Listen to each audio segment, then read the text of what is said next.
sila rin dun. Si Frank. Yung sayote hindi po umaasenso. Parang ewan ko nang nangyari sa kanya.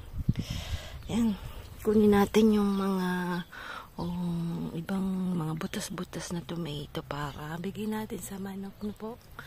Sayang din kasi. Ayan. Tapos yung ito. Hindi na nagbunga yung yung mga natin. So, linagyan ko po ng fertilizer. Lagyan natin ng fertilizer kasi ayan, kukuha tayo ng organic fertilizer. Ito po yung organic fertilizer ko pala, no? So,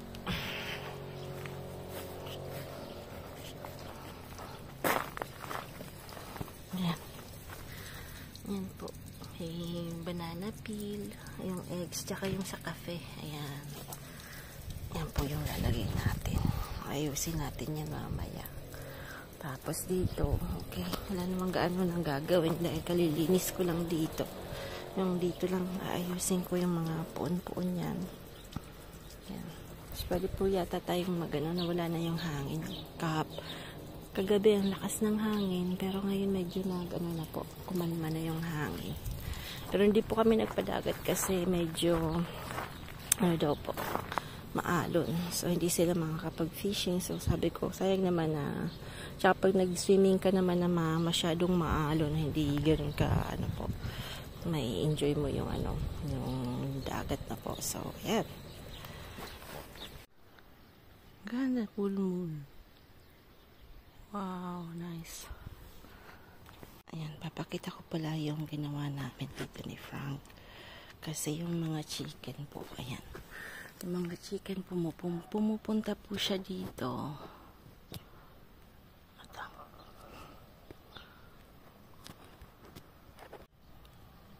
Ayan. So, ginawa namin ito. Nilagyan namin ng harang. Pero DIY lang yan na po. Tapos, dito yung woods tinanggal namin kasi nag-order na po kami ng another isang po maliit na truck na woods na po for winter. Kasi woods po yung ginagamit namin for winter kasi mas gusto po namin yun. Prefer namin yung firewood na po, yung fireplace kaysa sa electricity. So, ayan po yung isa sa mga pwede po rin yung gawin pag meron po kayong chicken na gumagala-gala sa solar ninyo para hindi po nila puntahan yung mga halaman na gusto nyong protektahan na po kasi sigin po nilang kayas. Tsaka to kinakain nila yung yung leaves. Tingnan po. Kinakain nila yung leaves so hindi siya umaasenso. So inarangan namin siya. So ganyan. Hindi siya ganun ka siguro 1 foot. Ayun. Yung iba nga hindi 1 foot. So yan, doon din yung may sili din tayo dito, di ba? Yan, sili natin dito, yan. Yan yung sili. Parang may namemeste.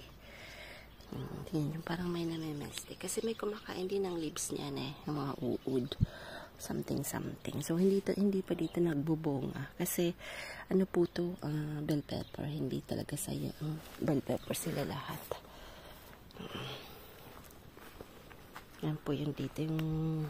Yung pong, yan, branch na yan. Yung branch nito. Pagka tinatanggal natin yan, yung branch na yan. Hindi ko po tinatapon yung mga branches kasi ko po ginagamit ko doon sa lutuan natin sa likod. So, pagka inaano namin yan, ang tinatapon lang namin yung pinaka-leaves. Yun. Sa mga old videos, makikita niyo po yan. Pero siguro this year, tatapon namin yung mga old na yan kasi ang dami na rin. Hindi ko na uubos kasi pag mahangin, hindi pa ako makapag-luto-luto dun sa likod. Ayan. So, dito po to sa kabilang side. Sa kabila ni George to So, ito. Ayan, dito yung lagayin namin ng cover ng pool na po. So, yan po yung cover ng pool kasi hindi naman namin, mayroon na sana ngayon yung nafu-fold lang doon kaso ang mahal naman. So, syempre inuuna namin yung mga bata. Nasa school po kasi sila ngayon, university. Ang mahal-mahal din po dito sa France yung libre yung schooling dito, kaya lang ang problema yung apartments nila yon. So almost malaki din po yung ginagastos namin yearly. Yan, magandang buhay po sa lahat. Sobrang init today. Ayan, wala na pong hangin masyado. 33 degrees kami. Ayan, kukuha po tayo ulit ng natong kasi yung iba nag-aalang na, so yung iba po kukunin na natin para may laing po tayo. Lilinisin ko po dito. Dumami na siya. Imagine mo may natong ako dito sa France. Wow. Good morning ulit. Dito balik po tayo sa gulayan. Ayan. Ito na yung mga tinanim natin nung palis ako ng bakasyon. Ayan, yan na po yung mga sili tsaka bell pepper na tinanim natin ng madali po para wag masayang. So, tingnan nyo po, lumalaki na rin. Ito, lang to, lemon lang na seeds. So, tanim ako sa mga gilid-gilid na po. Tingnan natin kung mabubuhay po sila. Kasi minsan hindi po sila nagsusurvive pag winter. Tapos linagyan ko din doon ng tanglad. Kasi yung tanglad maganda rin pong sa mga insekto, no? Sa mga wasp. Pero tayo wala sa Pinas na wasp na po. Yun yung pong mga bee killers. Hindi sila yung bee na friendly na po. So, another kind ng bee na pag nakagat po kaya ang sakit. Ayan. So, kami po yung mga bee na talagang yung nagpo-pollinate. Hindi namin yun. Hindi po kasi sila harmful. So, nandito tayo. Ang daming ibon. Mamimitas po tayo ulit ng kamatis kasi ang dami ulit. Tingnan niyo po. So, tapos, magsisinigang po ako kasi nag-request si Sam ng sinigang. So, mayroon po akong isa na lang yung malaking po, parang hindi siya po tilapia. Kamukha siya ng tilapia pero po siya, sea fish. Sa tawag dito ay dorade royal. So yung kalahati, yung ulo po sisigang natin para may sabaw. So lalagyan po natin ng gulay ng kangkong, ng ito po. Parang kusido sa Pinas, kaya wala po kaming kalamansi. So sinigang mix na lalagay ko na po. So, ayan po lalagay natin. Pero yung, po tuloy, yung sayote, hindi, ewan ko nang laging problema ng sayote, hindi po siya gumapang talaga. So, we'll see. May 1 month pa naman po. Almost 2 months pa. So, after, wala na. Tapos, ito tuloy, tignan niyo po. Maganda na. Kamatis. Kukuhanin natin yan. Yung giant kamatis, hindi ganun talaga ka-giant, pero at least titikman na natin yan mamaya sa salad po natin. Ayan.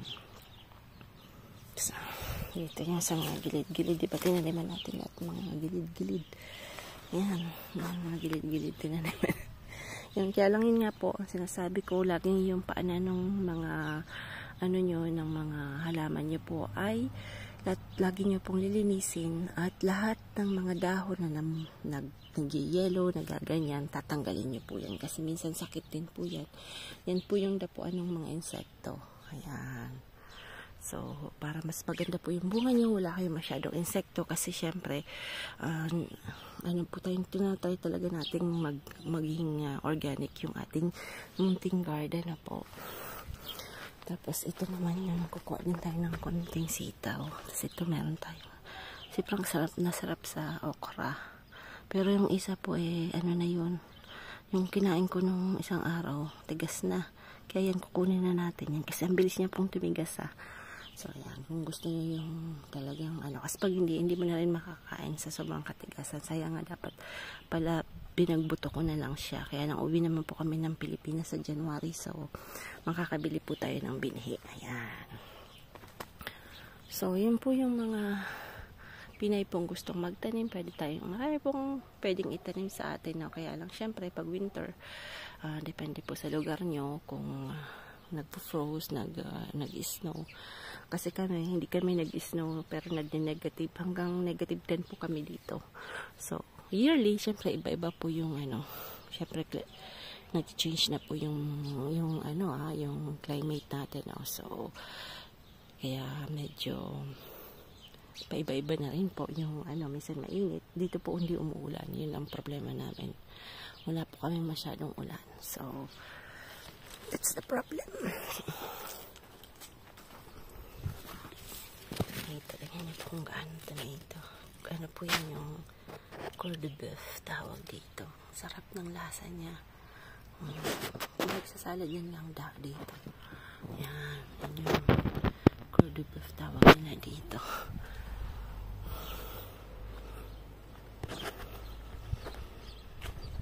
Guwaping aalis kasi meron po kaming apartment sa Perpignan. Ayan. Aalis po yung estudyanteng nagra-rent doon, so may magra-rent po ulit. Sana makahanap kami ng pang-rent na magra-rent ulit kasi pang dagdag din namin yun sa pambayad sa mga school fees ng mga bata na po. So ayan, maguguha po tayo ng kamatis at ng gulay-gulayin.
May sakit at tanggalin natin.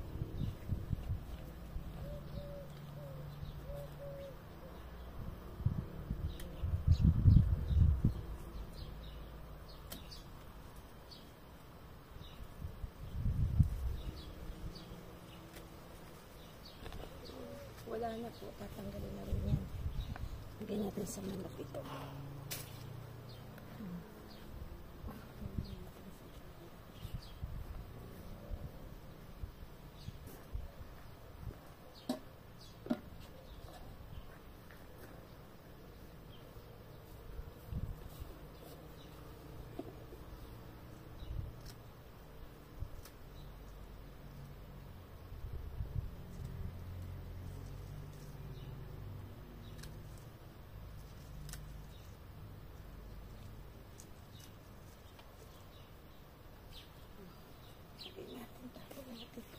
At the same time, tanggalin natin mga dahon-dahon na isa sa kanya.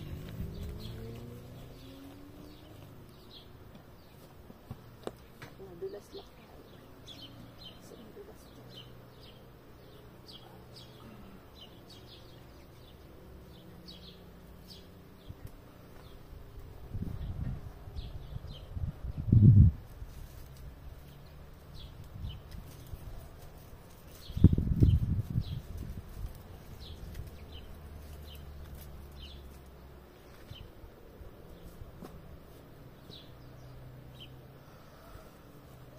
Madulas tayo.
Baking tayo ulit. Ayan. Yan na yung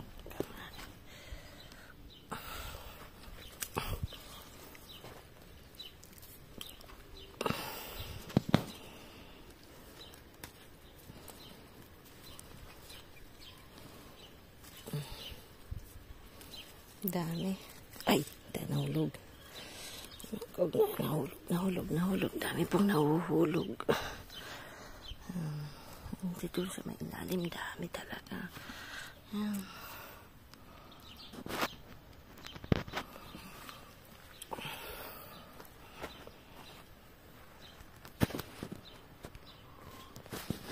Ang bigat.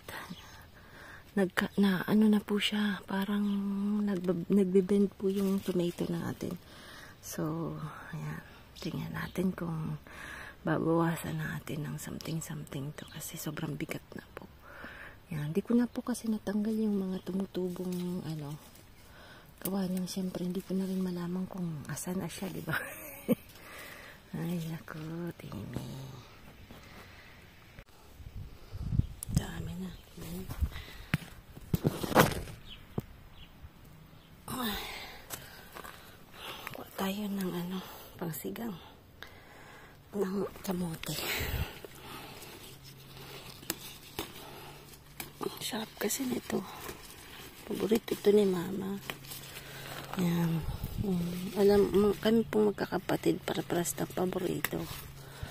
Pag nakakita ng kamote. Kita niyo po yung mga vlog ni Kainaman, ni Ma'am Insis, Ka-Farmer, Ka-Bebe, Kabono.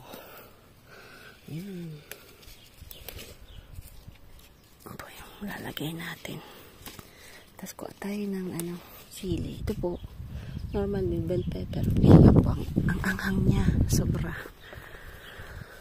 Sobrang anghang natin. Lagay natin sa sinigang kasi wala tayong pang sili. So, ayan, lalagay natin. Nagkuha tayo ng talbos.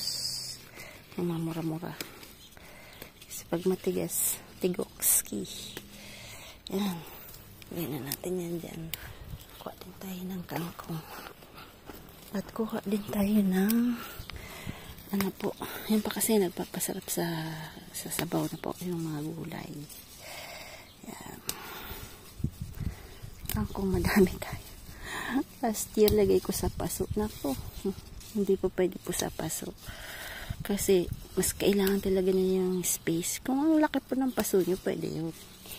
Pero kung kurting-kuting lang po, dapat talaga yung tsaka patubig.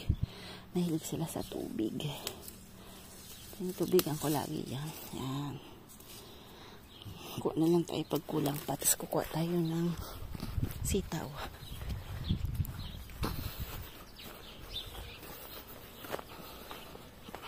Sitaw dito. Sitaw. Kailangan to ni Osh. Pero meron pa rin naman natira. Malagay ko na natin yan. Tsaka yung ano pala, yung isang okra kuhanin na natin. Dahil titigas yan ulit. Sayang lang. Yan. Ito po. Itong okra na ito. Tingnan niya. Kasi ang bilis niya pong tumigas. Sayang lang, diba? Bis makain pa natin. Dahil marami din properties yung ano, yung okra. Maganda sa katawan yan. Yan. Pagka nasa Pinas kayo, okra lang kainin nyo. Ang mga gulay na ganyan ako. Mahaba po buhay nyo yan.